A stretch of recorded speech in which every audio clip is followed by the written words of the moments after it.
Spitalere of Essex County Ghost Projects, and myself, your host, Bob Mcdermott. We're going to be a podcast and a show that's really dedicated to giving a voice to the entire paranormal community. So we encourage witches and Bigfoot investigators, UFO investigators, media. Welcome to another edition of the Paranormal Zone. I'm your co-host, Tom Spitalere. The Paranormal Zone is set up for us to talk with different people with different likes and differences in the paranormal. And every week we bring on a new guest. And this week, before we get to this week's guest, we want to wish Bob happy investigations coming up.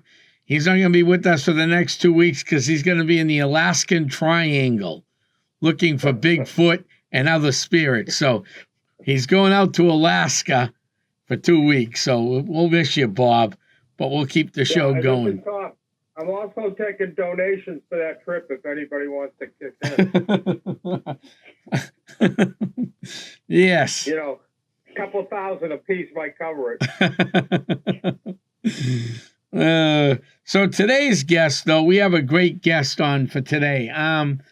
She's from the greatest part of the United States, the most exciting part of the United States. It's so great up there, they call the lakes the Great Lakes. Correct.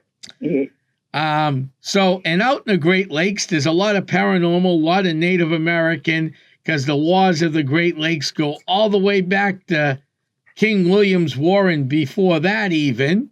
That area was hit hard. So I want to welcome, and then, of course, we had shipwrecks out in the Great Lakes. There's also a lot of woods out there, so there's a lot of Bigfoot out there. And I imagine some UFO stuff that goes on out in Michigan, too. So without further ado, let's welcome Greenstone Paranormal and Jeannie from Greenstone. Welcome, Jeannie, and thanks for coming on today. Thank you for having me. All righty. So how long you been doing this for in the paranormal? I have been active in the paranormal for about 20 years now. Oh.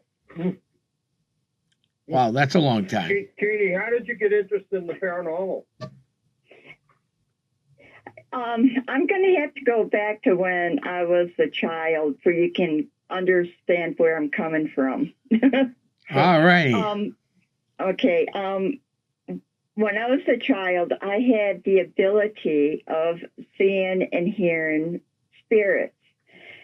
And I would ask my mother and father, what am I seeing? What am I hearing? And they were devout Christians, and they would not talk about it.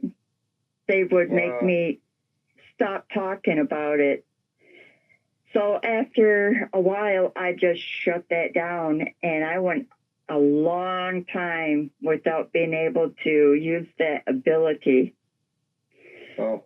But when I reached the age of 23, I moved into a very secluded home.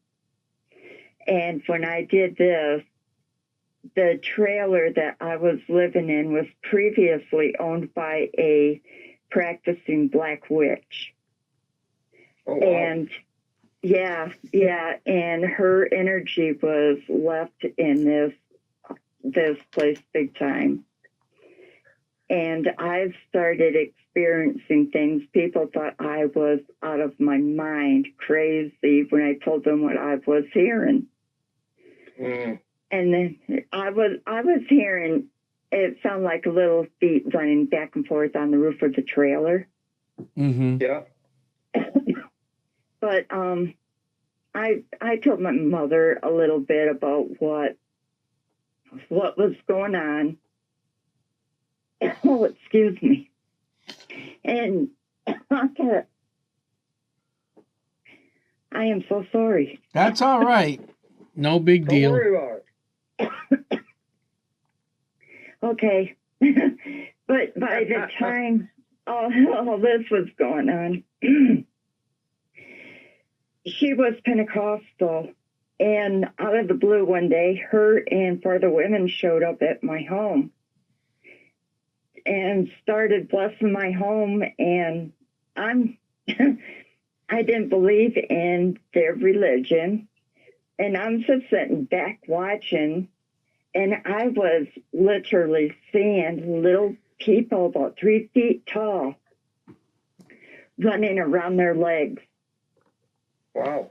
And I Wow. told them all, you all have to leave my home. You all have to go now. And I got some sage and I cleansed my own home and everything. And then, Right. but that's when everything started coming back to me. And I was starting to get my gifts back. And it was when I turned 55,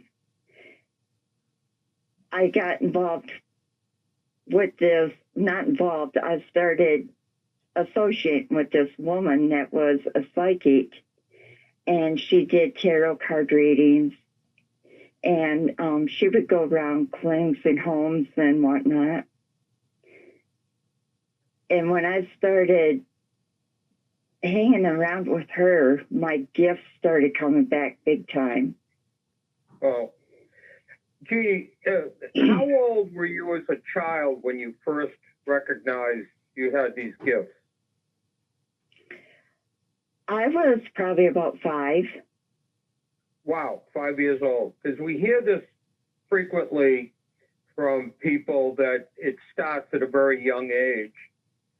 And interesting enough, Jeannie, we've heard people say because of family, because of religion, because of other things, that they take a sabbatical for a few years, or many years in some cases, and then go back to it, which seems to be the case. The other question I had was, when you moved into the trailer, did you know that a black witch had owned it before you moved in? No, I did not. I had no clue. Yeah. I found out later. Yeah. That's always Let interesting. me shift gears and talk about tarot cards. I'm fascinated by tarot cards. Okay, because I've known some people that do readings, Jeannie, and I think they border very closely on mediums, which Tom will tell you. Tom and I have worked with mediums for 20 years, so I have just so many success stories about mediums and what they've done. But in researching this, I read an article that said tarot cards affect self-reflection. Can you explain that to our listeners, what that self-reflection means when it comes to tarot cards? I believe, me personally, when I do a reading for somebody, I pick up on their energy, and as I am reading, I can almost see pictures of their life and of things that they need to be told.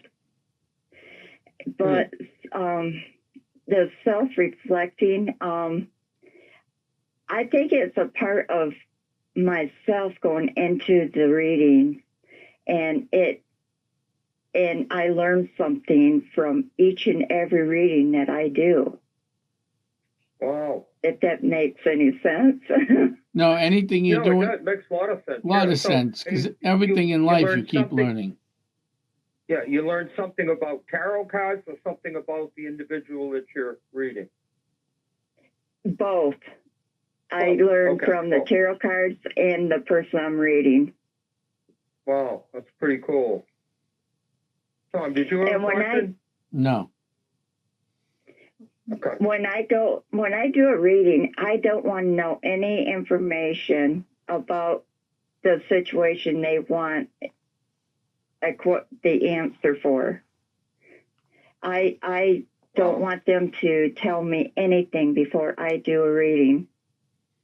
And 9 out of 10 times, I give them the correct answer or the information that goes along with their question. Wow, that's a pretty good hit rate, isn't it?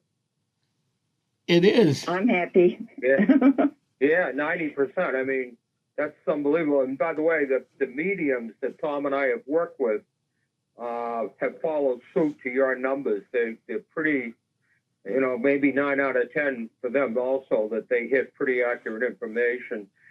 Let me ask you this question about tarot cards, and then we can move on. But tarot cards activate certain patterns of thinking in individuals, correct? Correct.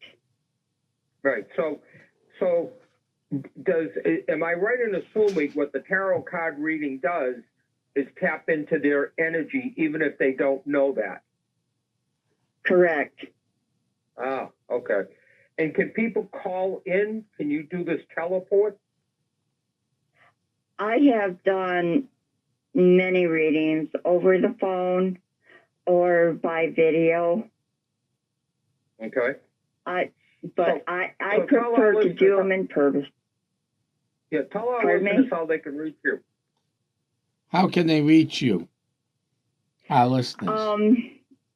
They can reach me either through Facebook or on TikTok. Okay, great. So on Facebook, what's it under? Is it under the Greenstone Paranormal? Nope, it would be under my name, Jeannie Mays. Okay, MAES, correct? Yep, correct. Good, great. Tom, did you have a question? No, I'm just listening Okay. in. No, this has been very fascinating today. Okay, my last question on tarot cards is, can you give us the definition? I read it, but I couldn't really understand it, of divination. Did I pronounce that right, Jeannie? Yeah, yep, you did. It is the ability or using objects to connect with the spirit world. Like dowsing rods, mirrors, a Ouija board, they are all considered divination tools. And tarot cards fall in that. You actually forgot one, Jeannie. Which one did I forget? Glass, which is used in England. We've used that before at Essex County, called glass divination. Oh, okay. It's basically works like a Ouija board. They call it the English version of a Ouija board. You basically put the glass on the table, and you ask it yes or no questions. But your finger just barely above the glass. But you don't have signs or anything. What? What does the glass do? So you ask a question. If there's a spirit in there, you ask it, is there a spirit here? Can you make the glass move on the table? And if there is, it will move. Oh. I'll have to try that. It's called glass divination. Okay. Oh, I am writing it. I'm writing that down. See, we all learn something new every day. That's right. Absolutely. So Jeannie, while you're writing that down, do tarot cards and the paranormal have a connection to each other? I believe they do. Okay, so because is the connection energy? Yes, I use them to connect with energy and with spirit to get information for whoever I'm reading for. Right. So you wonder if the connection, Tom, is to the paranormal energy. Is it energy that's sending the messages? It would be the energy sending the messages. Right? Yes. Is that right, Jeannie? Correct. Yes. Okay. Yes. Oh, that's pretty cool. So Greenstone Paranormal, did that start at the same time as your tarot card readings? No, as a matter of fact, I started Greenstone 5 years ago. Oh, fairly new. Yeah, yes, it is. I have 4 other people as members right now, and I am getting ready to add one more person that is totally green in the field of paranormal and cryptids. They don't know anything about them, and they want to learn, so I'm going to bring them on board. Wow, how cool is That's that, huh? always fun to teach. Yeah, Always. yeah. And interesting enough, we all started not knowing anything about it. Right. And we Right. learn more every day. Correct. Oh, it's an evolving gift, if you will, because it's interesting that there hasn't been a lot of new changes to paranormal, yet there's so much we haven't discovered yet. Exactly. Now, you said you started 5 years ago. So what got you going into the paranormal? Oh, I started experiencing a lot of different things. So I started looking for the location I'm in. It's hard to find anybody that's involved in the paranormal. You know, I I find that strange. I mean, because of this show, this radio show, this podcast, okay, I have another person. I'm not going to say, I'll say what state they're in, but that's about it, okay? I'm not going to say towns or anything. That this person called me out of the blue from Utah. They need help. They have a lot of stuff going on in the house, and it's because of this podcast they reached out, right? I messaged a bunch of paranormal teams in the area for her, and none of them wanted to go out into that area. I don't get why there are certain areas like here in the Merrimack Valley of Massachusetts, it's almost like every corner's got a paranormal team on it. Whether they're good, Right. bad, or indifferent, it doesn't matter. You go to parts of Maine, they're on every street corner. You go to other parts of Maine and Vermont, you can't find any. I imagine if you were in Michigan, in Detroit somewhere, they're probably at every block. Right. But certain parts, and I don't understand why, you know, certain parts of the country, especially what you've told me in the beginning off the air, you're right near the lakes. You have Bigfoot. I imagine UFO sightings in that area, I would assume at this point, and plenty of paranormal. So where are the teams? Mainly south of where I'm located. So it's like there's a line across the state of Michigan. When you hit that line northward, it's hard to find any paranormal teams. So, Jeannie, do you think that might be due to religion? I mean, when you go past that line, if you will, does it become a very religious section after that? Definitely. Yeah. Ah, okay. So it may be the lack of paranormal teams beyond that line may very well be contributed to the fact that religion is still not on the same page with us as far as paranormal goes.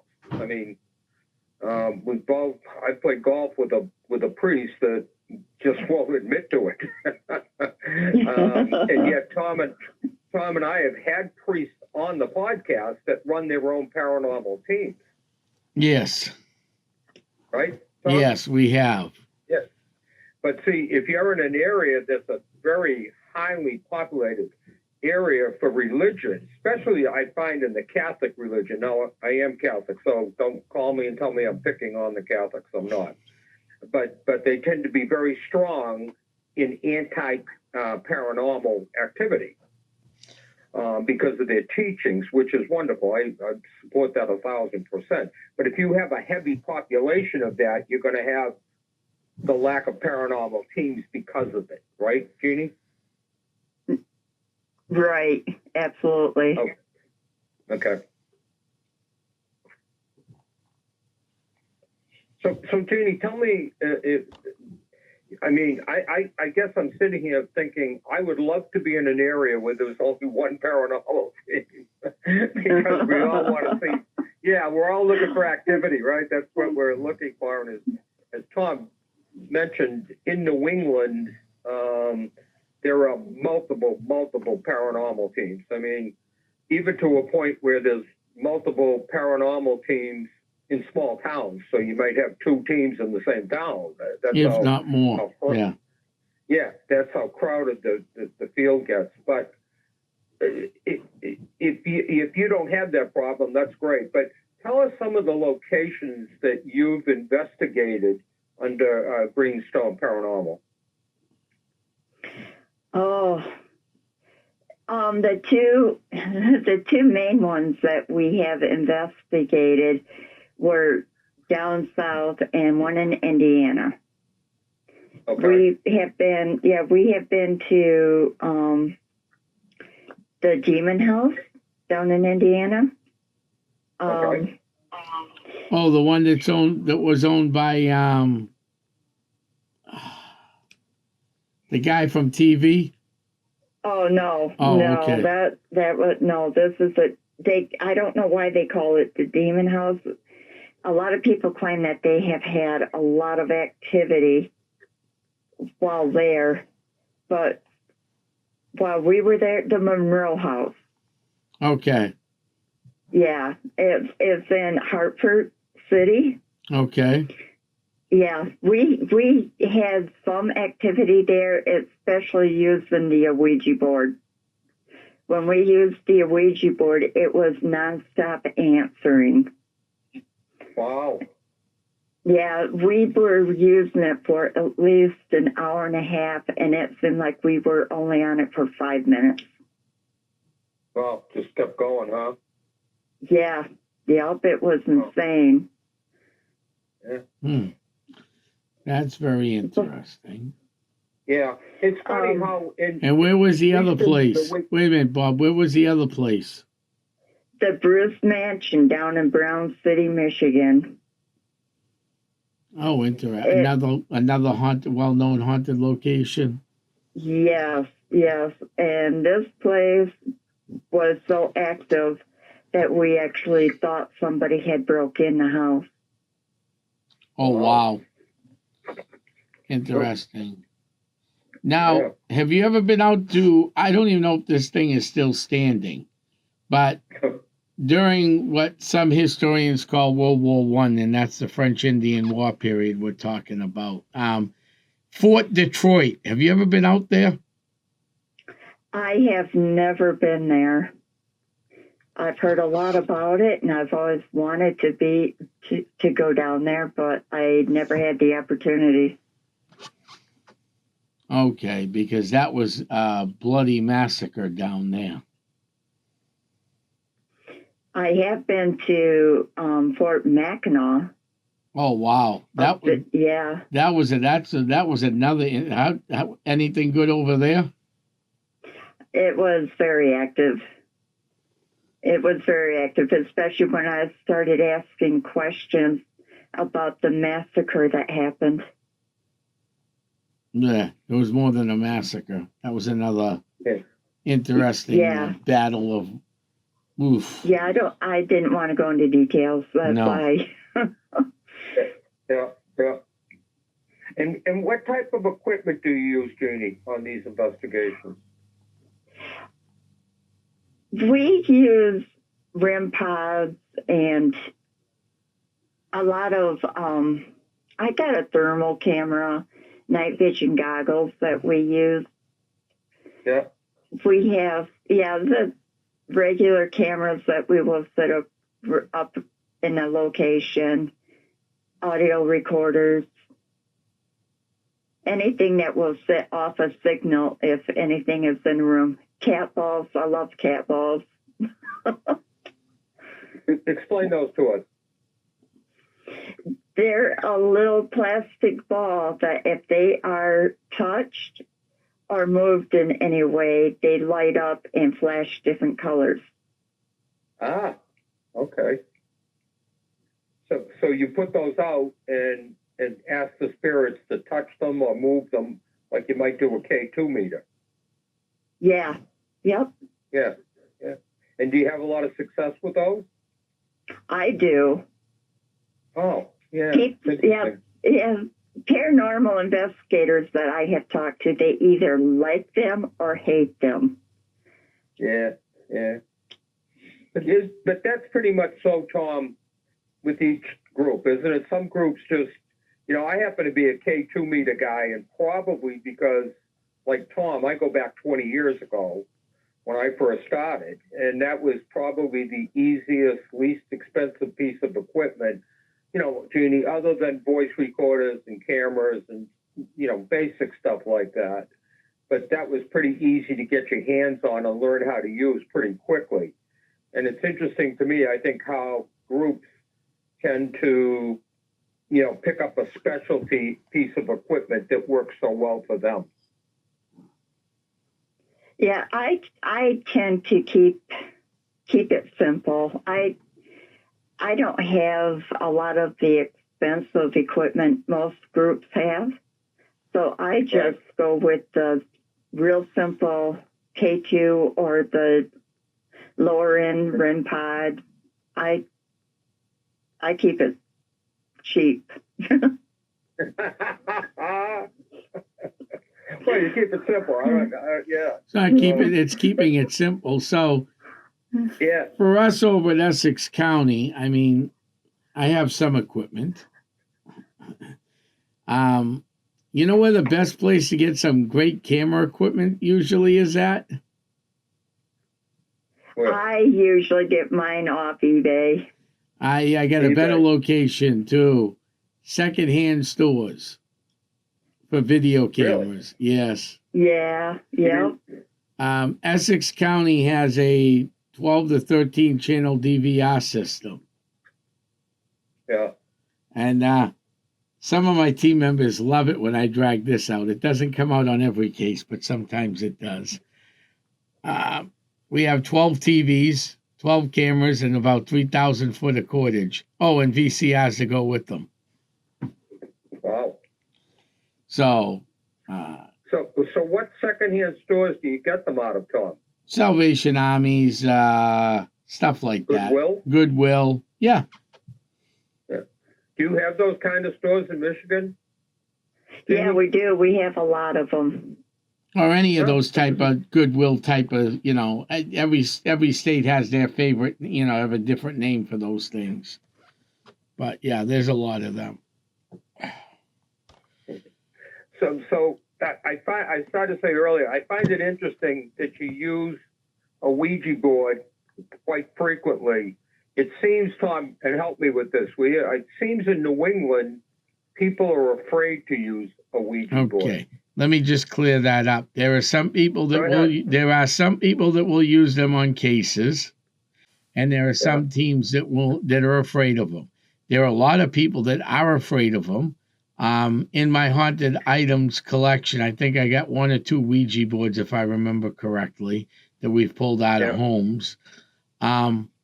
Personally, we don't use a Ouija board, but I do use pendulums. We have dowsing rods, and we also use glass divination to move a spirit along if need be, which I told you was the British version of a Ouija board. I just think it's more controllable. Yeah. But to each their own. So how do you use your Ouija board on an investigation? Basically the same way I would use my pendulum, ask a yes or no question, or if we want a name, we ask them to spell out a name. We've really never had anything negative happen. Well, that's excellent. Yes. And I imagine since your experience, when you're done, you close the portals in between everything. Definitely. We always say a blessing before and after and close the session out when we're done. Well, that's excellent because a lot of people use them and then forget to do that very safe thing, and that's to close the portal. So they put the board away, they put the box cover back on, and they think the portal's closed when it's still open and things are coming through it. Exactly. Yeah. Jeannie, do you do a lot of home investigations? private homes? We have done, yes, we have done quite a few. So for our listeners in the Michigan area, how would they get a hold of Greenstone Paranormal if they want to do a home investigation? Reach me through Facebook. That's the easiest way to contact me. Okay, so both the tarot cards and Greenstone Paranormal, they can communicate on your Facebook page. And can we Yeah. have the spelling of your last name one more time so people can find you? Maes. Yeah. You know, I comment here, Tom, and I'm sure you're thinking the same thing I am. You are so well educated and versed in the paranormal for somebody that's only been in it for 5 years. I really congratulate you, because I know people that have been in the paranormal for more than 5 years that doesn't have half of your knowledge. No, thank you. So that's a testimonial to Greenstone Paranormal for sure. Tell me this, what would you rather do, a home investigation or a commercial type investigation? If I had my choice right now, I would do the commercial. Because with my experience, if I had a commercial, they're usually more quiet when you go in a home. There's Correct. a chance that you have to deal with children, animals. Yeah, for sure. Oh, Yeah, and my favorite, I don't know if you come across this. They call you in, you get the call, the house is haunted, you get the list of the problems, you get the team together, you go up to the house, and they got their neighbors, their sister-in-law there, the brother-in-law there, and they're ready for us to investigate. Absolutely. Which gives you more, as investigators, it's just too much. So to our great listeners out there, you call Jeannie or any other team and you try to get the kids over to grandma's house for the night, out to a movie for a couple hours. The less people in the house, the better it is, and the best we can find evidence for you. Does that sound like a good little tag there? Absolutely. Yeah. That's some very good advice. Yeah, I think you make it part of the process, Tom. You know, when I was very active, we were doing as many as 8 to 10 homes a month. I mean, you know, certainly pre-COVID days. But what we did, Jeannie, was we did a pre-interview to it. So we went out, sat with people, looked at the location, and frankly, we used to say, you know, if the dog isn't very friendly, he or she can't be here when the team comes in. You know, things like that, because we're all volunteers here, you know. And I've had people on my teams that just weren't pet people. You know, some of them were afraid of pets. And if somebody wants us to come in, especially at least the teams that Tom and I were in, we never charged anything for investigations for people for all the logical reasons. No, I never charge. Never. Right. Well, I'm glad to hear that. I am too. We've had this debate on this program many times, and I want to qualify it by saying, Jeannie, that I have no problems with teams that want to charge. That's fine. That doesn't affect me one way or another, as long as the people that you're going to understand they're paying for it, and so forth, so on. If the team wants to charge, good luck to you. That's not a negative to me. I never did, Tom's never, because we wanted to focus on helping them and solving the problem versus trying to make money out of it. So either way works, but I think teams like yours should be congratulated for that thought process. Yeah, I want to help people. I never wanted to make any kind of money off it. I just wanted to go and help people and help them figure out what the issue is they're dealing with. Yeah. And, you know, it's always interested me, Tom, that how many people, when I first started, again, 20 years ago, because I didn't tell you, Jeannie, but I'm like 130 years old, so I've been around a long time. Yeah. My grandchildren keep saying, Grandpa, you under 200? Anyway, I was amazed how many people would call in distress when I first started. I mean, it was just amazing to me. And I know, Tom, you've experienced that too. Yes. All 95 years of my life. 94 years of my life. Yeah, he's fibbing. He's a young guy, just a young guy. No, so Jeannie, this is what I do every year. I switch my numbers around. So I tell people I'm 94, but in reality I'm 49. There you go. Every leap year. And next year I can't even drive. I'll only be 5 years old. There you go. Jeannie, you talked about picking up a new individual and you're going to train them, and I think that's wonderful. I just love talking to groups like yours because it gives me such great feeling that there are people out there that want to train and want to get involved in the paranormal. And, you know, we have all come up against discrimination, if you will, judgment, you know, sometimes within our own families, certainly outside the families. But how do you train a new paranormal person? I will personally sit down with them and ask them what they know, and then I will go over some of the equipment with them, and then I will take them to a location and let them just have them jump right in and take a piece of equipment and show me how they're going to use it and take it one step at a time. Wow, that's great. And the other 4 or 5 people you have came to you trained? No, I have not had to train anybody yet. So. Wow. Oh, that's good. So you've got a team that's pretty experienced, and now you're incorporating new players into it. Yes. Oh, that's great. That's awesome. That's great. Yeah, it is, Tom.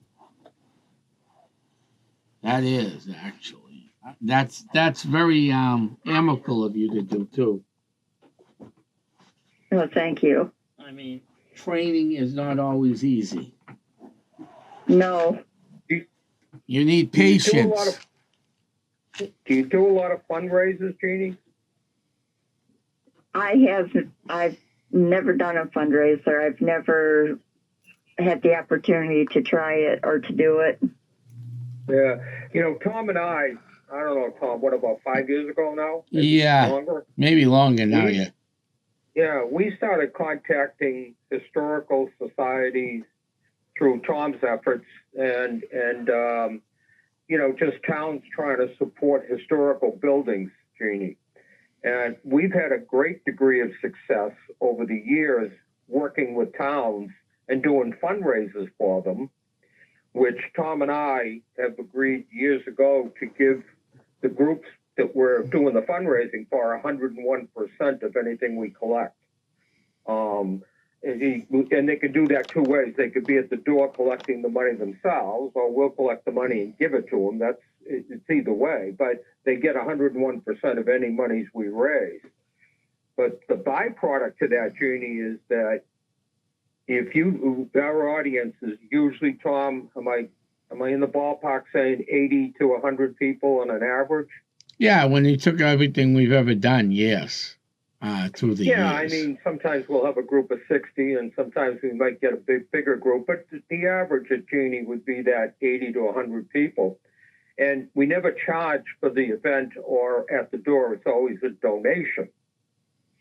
But what happens is that people, Jeannie, that show up for the presentation or for the investigation or whatever, believe me when I tell you, Tom and I would get 2 or 3 home investigations out of that from people in the crowd. Wow. So it may be an avenue for you guys to look at moving forward, especially in an area where you don't have a lot of paranormal groups doing that kind of activity. So you go to a historical society and you say, look, I can raise, you know, some money for you. We can do an event. Tom, why don't you tell Jeannie basically what we do with the train people? So what we do at the train depot or any other place we go, the Historical Society helps with the advertising. We go in there, we do a tour, we bring in other investigators to help out with different sections, and we divide them up into each room. And every place is different. I mean, the train station's small, so that's why you need to divvy up the groups. We got decent sized historical building, you can bring them through with a smaller group or a bigger group and just split them up. And usually you go in ahead of time to do the investigation to see if there is anything paranormal in there first. And then once you do that, you start selling tickets, you bring people in, you have the Historical Society do all the press for you and everything else. And all you guys do is, you put it on your page and stuff too, but basically all you guys end up doing at the end of the day is just going there that night and talking about some of the experiences you had in the building and let people take their own pictures. Yeah. It's a very successful channel. Yeah, we have quite a few places right here in our town that would benefit from that. So that's a good idea. Yeah, if you want to explore that further, you can get in touch with Tom or I, and we'll share our plan with you that how we do it. Tom has been very successful with this.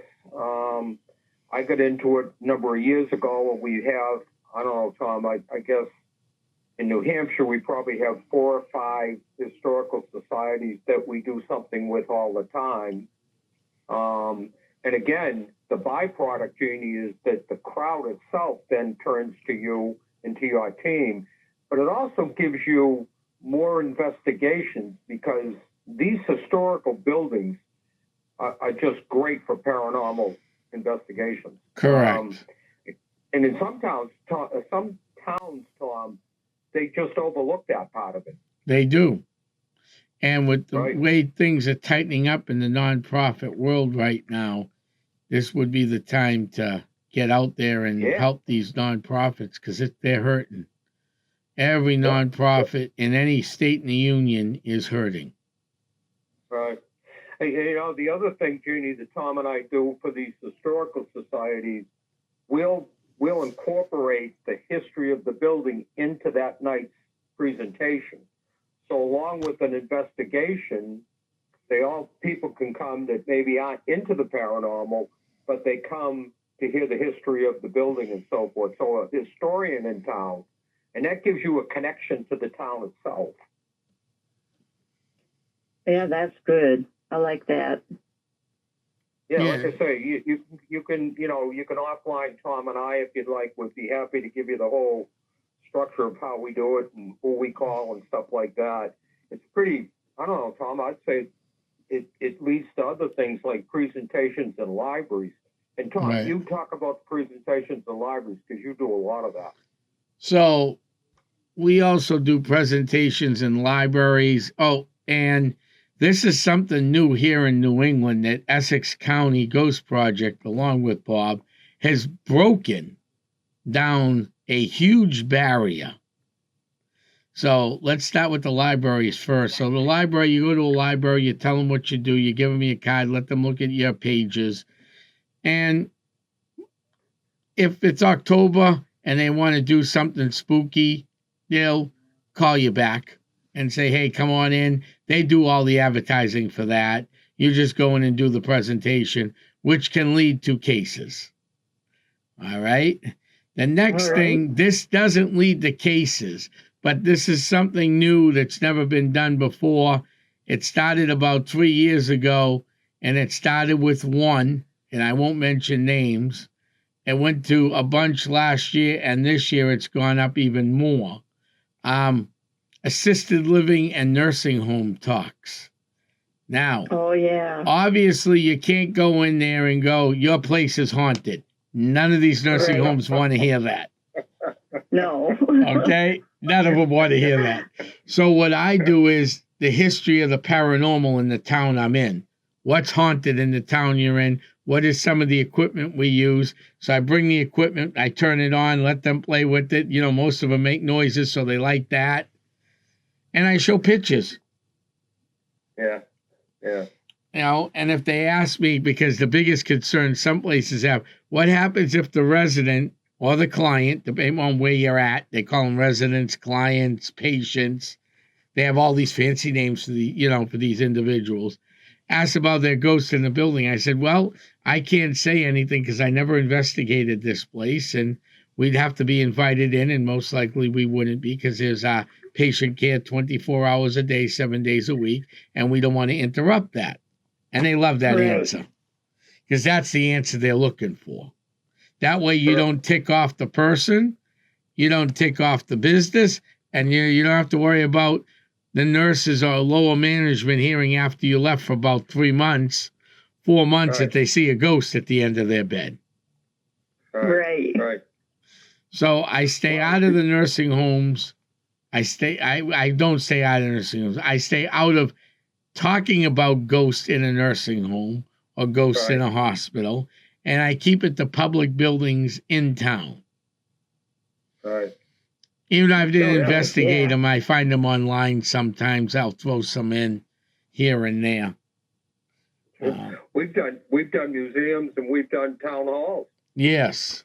So, I mean, we've done a little bit of everything, but Essex County Senior Program is really growing in leaps and bounds.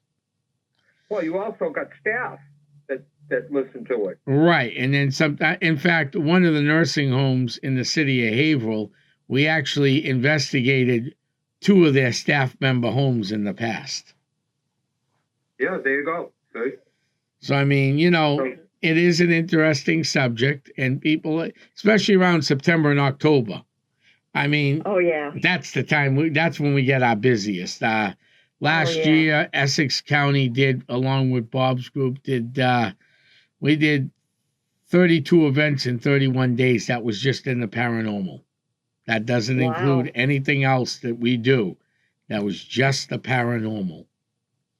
Yeah. So we stay busy. Now, I was talking to you earlier, Jeannie, and we still got some time on this one. So we talked a little bit about ghosts, okay? Okay.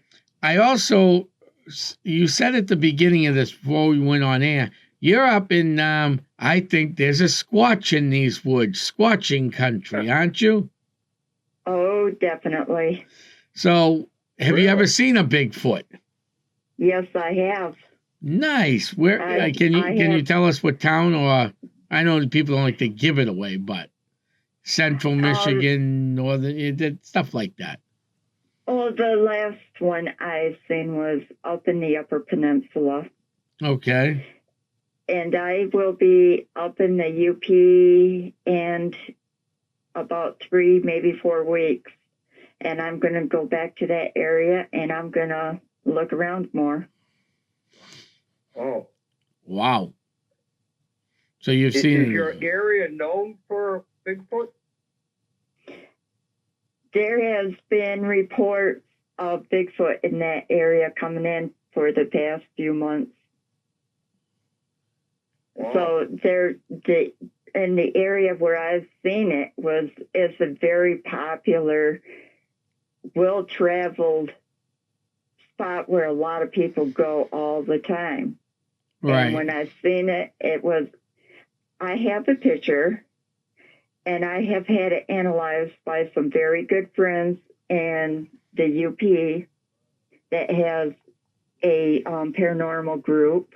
They ran it through all their software.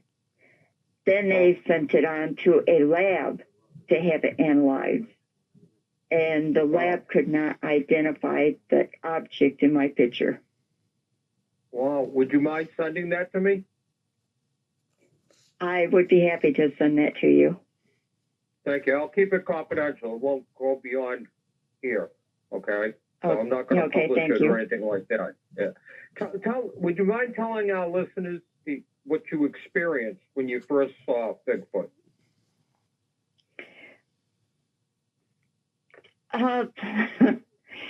When I seen this one, I was more intrigued. I didn't feel any fear or anything. I've seen movement behind a tree, and I was curious what I was looking at, and I was trying to get more pictures. But the first Bigfoot that I've seen absolutely terrified me. So was that in the same Oh, area? please. Nope, the first one I've seen, I was like 15 years old. Oh, so about 10 years Wow. ago, 15 years ago. Okay. Yeah, right, thank you. That would be terrifying. So what happened with the first one that terrified you? Did it startle you or? No, my cousin and I were going to go for a walk down to a river. And we got into the woods and we were approaching the river and we seen something moving. And it was a Bigfoot sitting on a big boulder, sitting there rocking back and forth.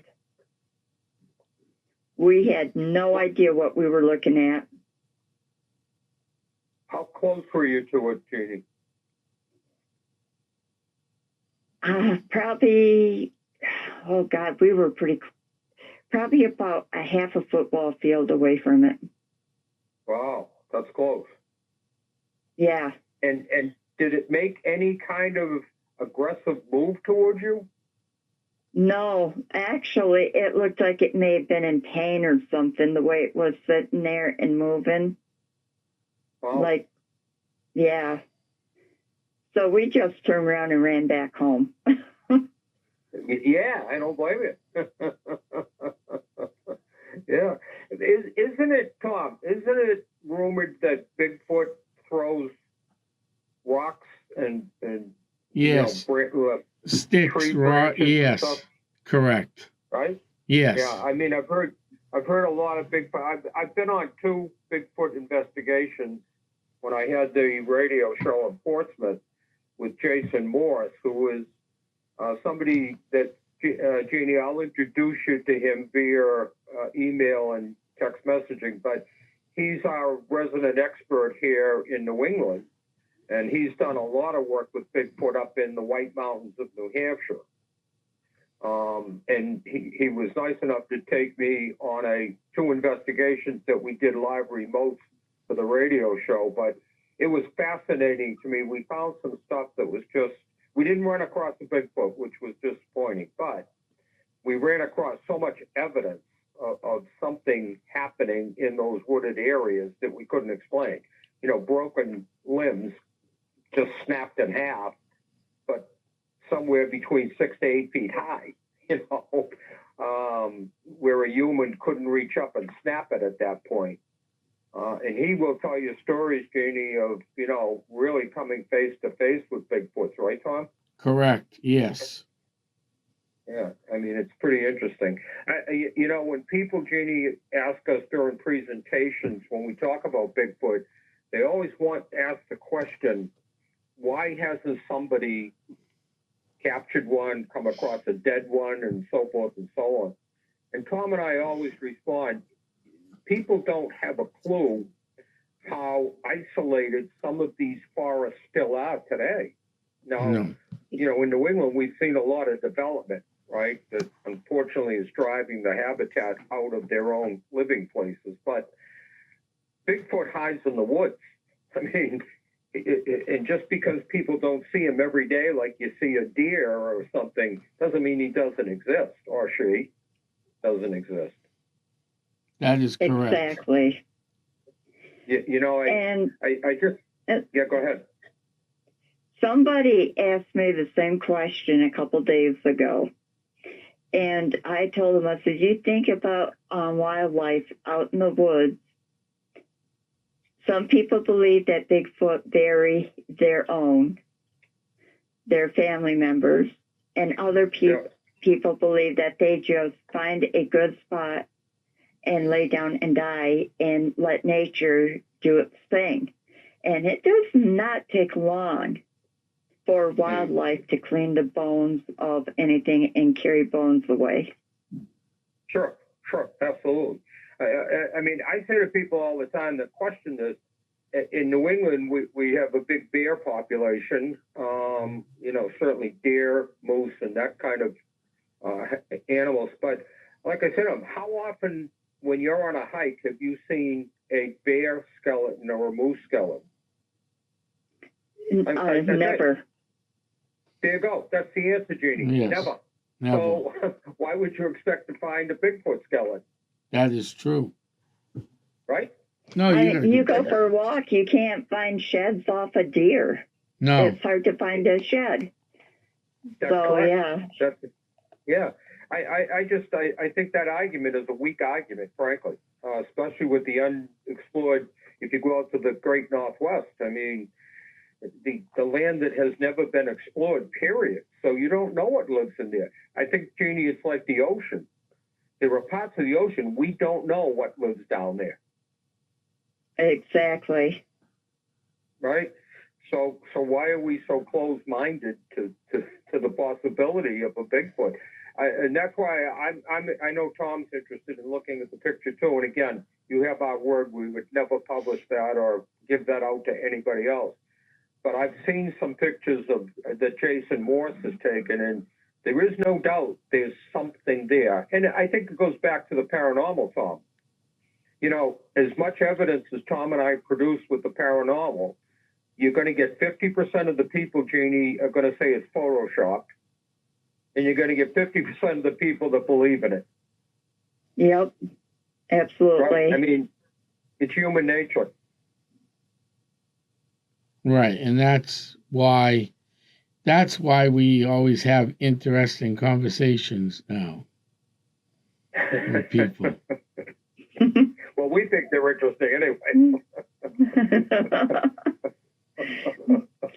As a matter of fact, my encounter with that Bigfoot up in the Upper Peninsula, my friend Brad Blair contacted me, and he was writing articles for a magazine, and the article on that encounter just came out in the magazine a few days ago. Oh, your encounter? Yep. What's the name of that magazine again? It is called, I got it wrote down here. Where did I put it? Okay, it is the Shadow Zen. Okay. The Shadow Zen magazine. All right. I look forward to reading that. That's interesting. I ordered a few copies. I'm waiting for them to come. Yeah. Can you order that magazine online? Yes, you can. Oh, great. Okay. Tom, we'll go online. Yeah. Yep, you can go online and order it. Yeah, wow. Well, listen, Janie, you have been an excellent guest. I have just found this conversation to be really so insightful in so many ways, and I'm just so glad we met you. Tom and I always extend to our guests, if you have anybody else that would like to come on our show, we encourage people to come on. We hope we deliver a friendly voice to the paranormal community. We don't have call-ins. Our listeners understand that because we really wanted to hear your story. You've told a fascinating one. But if you know anybody else that would like to come on, please feel free to give them my name or Tom's name, and I'd be happy to book them. Would like to get you back on again sometime. Yeah. Okay. Chat a little more. And lastly, from my point, if you'd like to contact us and you want to see if you can get some information about fundraising and how did you guys get in and who do you meet with, we'd be happy to share that with you. Okay, thank you. All right. My pleasure. And I want to thank you for coming on this week. Thank you, Bob. We come to the end of another great show here at the Paranormal Zone. And we'll have a new guest on in the next couple weeks. We'll have some new exciting information going on in the paranormal world. And this Saturday night, I almost forgot, at the most haunted cemetery in New England, Hilldale Cemetery. It rained out last week. We're going to try it again this week, 8 o'clock, 8 p.m. It's a fundraiser for the cemetery. Hope to see everybody there. I want to thank everybody for tuning into the Paranormal Zone. Have a good night. It's time for me to head back to my crypt. Good night, everybody. Good night, all.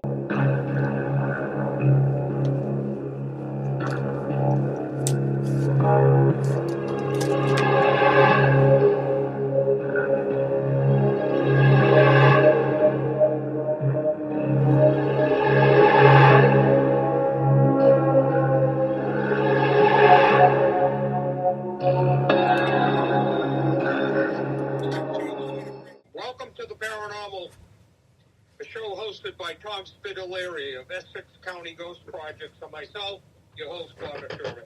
We're going to be a podcast and a show that's really dedicated to giving a voice to the entire paranormal community. So we encourage witches and Bigfoot investigators, UFO investigators,